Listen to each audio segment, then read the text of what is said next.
जय श्री कृष्णा। हेलो दोस्तों, आपका स्वागत है हमारे चैनल भक्ति कथा संग्रह में। आज हम आपके सामने प्रस्तुत करने जा रहे हैं श्रीमद् भगवद गीता का 12वां अध्याय, जो इस प्रकार है। ओम श्री परमात्मने नमः। 12वां अध्याय। इस प्रकार भगवान के वचनों को सुनकर अर्जुन बोले, हे मनमोहन, जो अनन्य प्रेमी भक्तजन इस पूर्वोक्त प्रकार से निरंतर आपके भजन ध्यान में लगे हुए आप सगुण रूप परमेश्वर को अतिश्रेष्ठ भाव से उपासते हैं और जो अविनाशी सच्चिदानंद घन निराकार को ही उपासते हैं, उन दोनों प्रकार के भक्तों में अति उत्तम योगवेत्ता कौन है? इस प्रकार अर्जुन के पूछने पर श्री कृष्ण भगवान बोले, हे अर्जुन, मेरे मन को एकाग्र करके निरंतर मेरे भजन ध्यान में लगे हुए जो भक्तजन अतिशय श्रेष्ठ श्रद्धा से युक्त हुए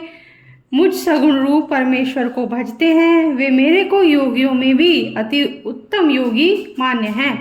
अर्थात उनको मैं अति श्रेष्ठ मानता हूँ।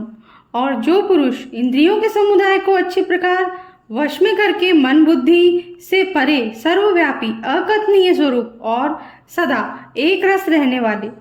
नित्य अचल निराकार अविनाशी सच्चिदानंद घन ब्रह्म को निरंतर एक ही भाव से ध्यान करते हुए उपासते हैं, वे संपूर्ण भूतों के हित में रत हुए और सब में समान भाव वाले योगी भी मेरे को ही प्राप्त होते हैं। किंतु उन सच्चिदानंद घन निराकार ब्रह्म में आसक्त हुए चित्त वाले पुरुषों के साधन में क्लेश अर्थात परिश्रम विशेष है, क्योंकि देहाभिमानियों से अव्यक्त विषयक गति दुख पूर्वक प्राप्त की जाती है, अर्थात जब तक शरीर में अभिमान रहता है तब तक शुद्ध सच्चिदानंद घन निराकार ब्रह्म में स्थिति होनी कठिन है। और जो मेरे परायण हुए भक्तजन संपूर्ण कर्मों को मेरे में अर्पण करके मुझ सगुण रूप परमेश्वर को ही तैलधारा के सदृश अनन्य ध्यान योग्य से निरंतर चिंतन करते हैं,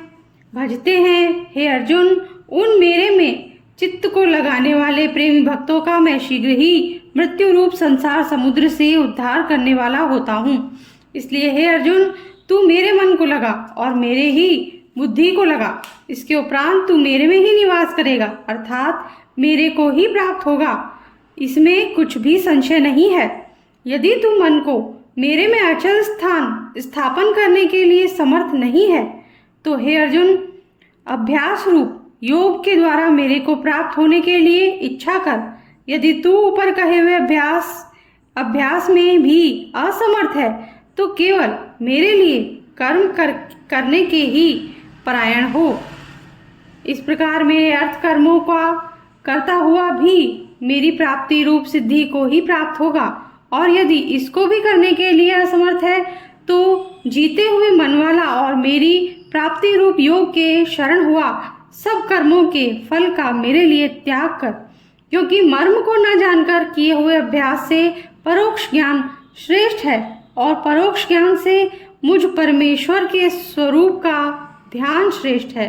तथा ध्यान से भी सब कर्मों के फल का मेरे लिए त्याग करना श्रेष्ठ है,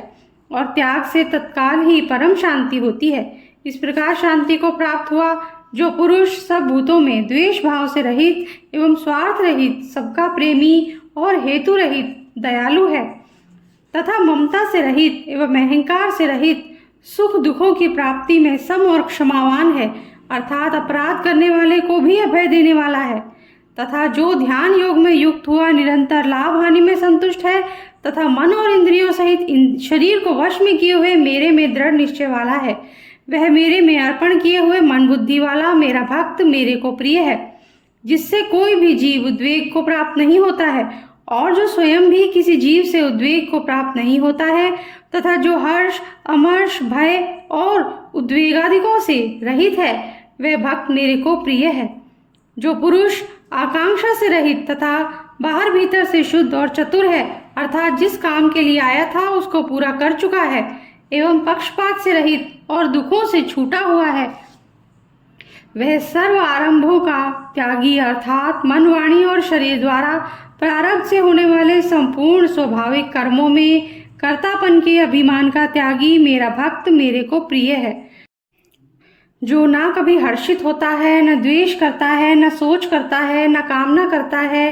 तथा जो शुभ और अशुभ संपूर्ण कर्मों के फल का त्यागी है, वह भक्तियुक्त पुरुष मेरे को प्रिय है। जो पुरुष शत्रु मित्र में और मान अपमान में सम है और सर्दी गर्मी और सुख दुखादिक द्वंद्वों में सम है और सब संसार में आसक्ति से रहित है, तथा जो निंदा स्तुति को समान समझने वाला और मननशील है, अर्थात ईश्वर के स्वरूप का निरंतर मनन करने वाला है, एवं जिस किस प्रकार से भी शरीर का निर्वाह होने में सदा ही संतुष्ट है और रहने के स्थान में ममता से रहित है, वह स्थिर बुद्धि वाला भक्तिमान पुरुष मेरे को प्रिय है। और जो मेरे परायण हुए, अर्थात मेरे को परम आश्रय और परम गति एवं सबका आत्मरूप और सबसे परे परम पूज्य समझकर विशुद्ध प्रेम से मेरी प्राप्ति के लिए तत्पर हुए श्रद्धा युक्त पुरुष इस ऊपर कहे हुए धर्ममय अमृत को निष्काम भाव से सेवन करते हैं, वे भक्त मेरे को अतिशय प्रिय है। इसी के साथ 12वां अध्याय समाप्त होता है। अगर आपको पसंद आया हो तो लाइक कर दीजिए, और अगर आपने चैनल को सब्सक्राइब नहीं किया है तो सब्सक्राइब कर दीजिए, बेल आइकन प्रेस कर दीजिए, ताकि आगे आने वाले वीडियोस भी आप तक आसानी से पहुंच सके। जय श्री कृष्णा। Thank you.